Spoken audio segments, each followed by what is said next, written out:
네, 먼저 안내 말씀드립니다. 본 내용은 투자를 판단하실 때 참고용으로만 활용해 주시고요.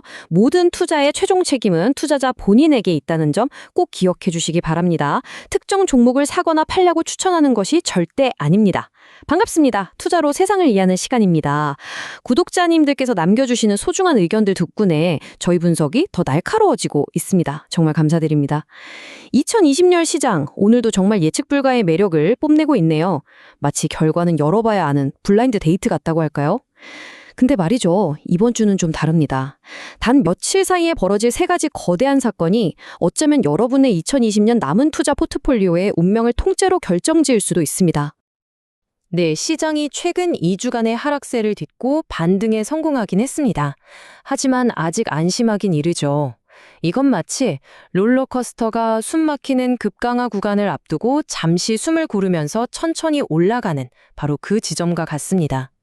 지금 우리 앞에는요, 세 개의 거대한 파도가 거의 동시에 밀려오고 있거든요. 이 파도를 어떻게 넘느냐에 따라서 시장의 운명이 완전히 갈릴 겁니다. 자, 그럼 우리가 마주하게 될 그 세 가지 거대한 파도가 대체 뭐냐? 하나씩 살펴보겠습니다. 첫째, 세계 경제의 방향키를 진 연준의 수장이 바뀔지도 모르는 리더십 문제. 둘째, 시장의 거인들, 이 빅테크들이 진짜 실력을 증명해야 하는 수익성 시험대. 그리고 마지막으로 경제의 게임 규칙 자체를 바꿔버릴 수 있는 메가톤급 법안까지. 자, 지금부터 이 세 가지를 하나씩 아주 깊숙이 파고 들어보겠습니다. 자, 그럼 첫 번째 변수부터 시작하죠.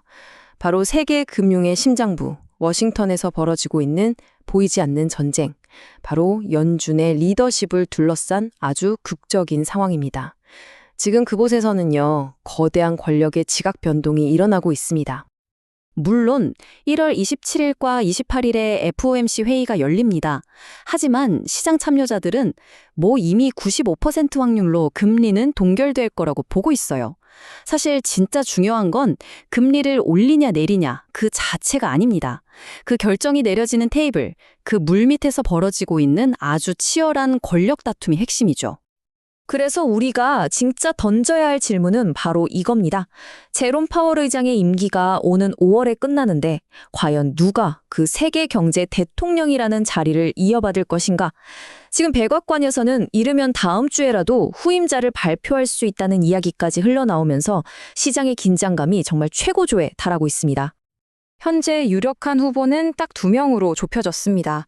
화면 왼쪽에 보이는 릭 리더, 이 사람은 월가의 거물 블랙록 출신으로 시장에선 잔뼈가 굵었지만 워싱턴 정치판에는 발을 들인 적이 없는 말 그대로 아웃사이더죠.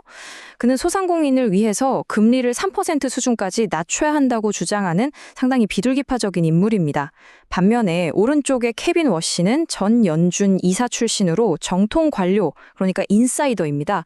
이쪽은 상대적으로 긴축을 선호하는 매파적 성향으로 분류되죠. 그런데 말이죠. 최근 예측 시장의 판세가 아주 급격하게 기울었습니다. 보시는 것처럼 링 리더의 임명 확률이 50%에 육박하면서 단숨에 선두로 치고 올라왔어요. 이건 그냥 확률 숫자가 바뀐 게 아닙니다. 시장이 예상하던 시나리오가 완전히 뒤집히고 있다는 신호고요. 제 경험상 이런 급격한 변화 뒤에는 항상 큰 변동성이 따라오더라고요. 자, 이 M&I 분석 자료, 이거 정말 중요합니다. 자세히 한번 보세요.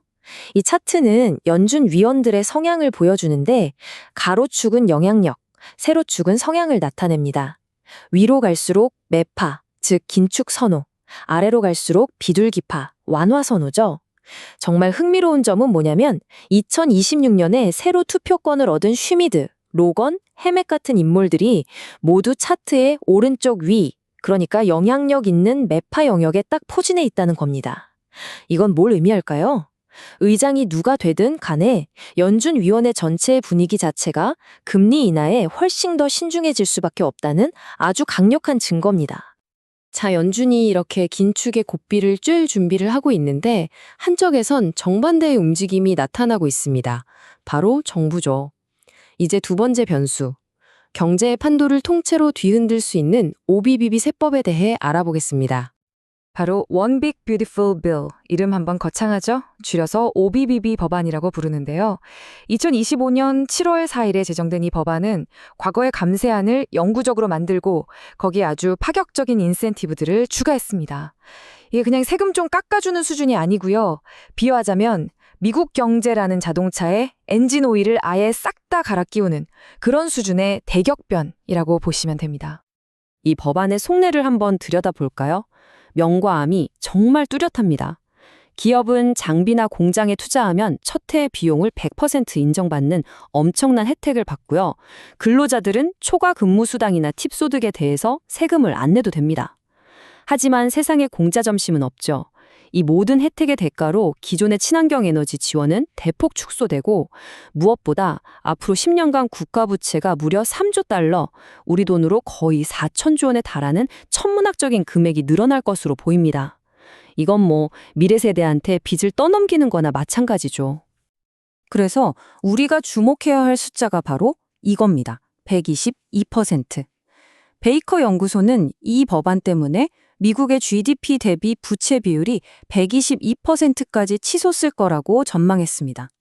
이게 무슨 뜻이냐면요. 미국이 1년 동안 벌어들이는 모든 돈보다 빚이 더 많아진다는 뜻입니다.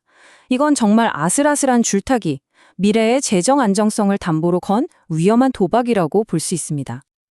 자, 이렇게 정책과 거시 경제라는 큰 그림이 그려졌습니다. 이제 시선을 개별 기업들로 돌려볼 시간이죠. 바로 실적 시즌의 최종 보스, 빅테크 기업들의 성적표를 확인할 차례입니다. 화면에 이 도넛 차트 한번 보세요. 2025년 시장이 어땠는지를 정말 한눈에 보여지죠. S&P 500 전체 수익의 무려 40%를 단 7개 기업, 이른바 매그니피센트 세븐이 다 만들어냈습니다. 나머지 493개 기업이 60%를 만들었으니 정말 말 그대로 그들만의 리그였던 셈입니다. 그런데 2026년에 들어서자마자 아주 흥미로운 변화가 감지되고 있습니다. 바로 이 차트에서요, 모든 종목에 똑같은 비중을 두는 동일 가중지수가 대형주 위주의 시가총액 가중지수의 수익률을 크게 앞지르고 있죠. 제 20년 경험에 비춰볼 때 이런 신호는요, 드디어 돈이 소수의 기술주에서 시장 전반으로 퍼져나가고 있다는 아주 강력한 증거입니다. 이른바 순환매가 시작됐다는 거죠. 물론 빅테크가 주인공이지만 그 전에 우리가 먼저 봐야 할 게 있습니다. 바로 화요일에 실적을 발표하는 이 기업들이에요. 헬스케어의 유나이티드 헬스, 항공의 보잉, 물류의 UPS, 자동차의 GM. 이들이야말로 미국 실물 경제의 건강 상태를 보여주는 건강검진표나 다름없거든요. 미국 경제의 혈관이 얼마나 튼튼한지 여기서 힌트를 얻을 수 있을 겁니다. 그래서 이번 주에 실적을 발표하는 마이크로소프트, 애플, 테슬라 같은 거인들에게 시장이 던지는 메시지는 아주 명확하고 또 냉정합니다. 이제 AI로 뭘 할 수 있다는 꿈 같은 이야기는 그만하고 그걸로 진짜 돈 버는 걸 보여줘. 바로 이겁니다. 이제 시장의 관심은 가능성이 아니라 실제 이익, 즉 수익성으로 완전히 옮겨갔습니다. 자, 그럼 이 복잡한 상황들을 다 종합해서 그래서 우리로 도대체 뭘 어떻게 해야 하느냐? 이 질문에 답을 해봐야겠죠? 제 20년 실전 경험을 녹여서 이 시장의 교차로를 어떻게 헤쳐나가야 할지 그 전략을 한번 짜보겠습니다. 지금 같은 경제제 가속화와 시장 저변 확대 국면에서는 저는 이쪽 섹터들이 시장 평균보다 더 나은 성과를 낼 거라고 보고 있습니다. 특히 AI 칩 수요는 여전하니까 메모리 반도체, 그리고 시장에 돈이 돌기 시작하면 가장 먼저 수혜를 받는 게 바로 소형주들이죠. 이런 쪽에 주목하고 있습니다. 다만 금융주의 경우 금리 변화에 따른 은행의 핵심 수익성 지표인 순이자 마진, NIM의 방향성이 좀 더 확실해질 때까지는 한 발짝 떨어져서 지켜보는 게 안전하다는 판단입니다. 제가 20년 넘게 이 바닥에서 살아남으면서 깨달은 게 있는데요. 바로 지금 같은 변곡점에서는 이 세 가지 원칙을 지키는 사람이 결국 이기더라고요. 첫째, 어제의 스타에 집착하지 말고 유연하게 시장의 변화에 대응해야 합니다. 둘째, 만약을 대비한 보험, 즉 금과 같은 안전자산을 포트폴리오에 꼭 담아둬야 하고요. 마지막으로 뜬구름 잡는 테마가 아니라 진짜 돈을 버는 가치에 집중해야 한다는 겁니다. 오늘 제가 드린 많은 말씀 중에 딱 하나만 기억하셔야 한다면 바로 이겁니다. 이런 시장에서는 나는 이게 확실히 오를 것 같아 라는 맹목적인 확신보다 혹시 떨어지면 어떡하지? 라고 대비하는 리스크 관리가 훨씬 더 중요합니다. 돈을 버는 것보다 잃지 않는 것이 먼저라는 투자의 가장 기본적인 원칙을 절대 잊지 마세요. 자, 마지막으로 여러분께 이 질문을 던지면서 마무리하고 싶습니다. 연준, 세법, 기업 실적, 모든 것이 격변하는 지금 이 순간이 여러분에게는 최대의 위기로 보이시나요? 아니면 일생일대의 기회로 보이시나요? 댓글로 여러분의 생각을 나눠주세요. 여러분 각자의 답이 2026년 남은 투자의 성패를 가를 겁니다. 오늘 분석본이 시장이 우리를 시험하는 중이네요. 모두 합격하시길 바랍니다. 이상 투자로 세상을 이해하는 시간이었습니다.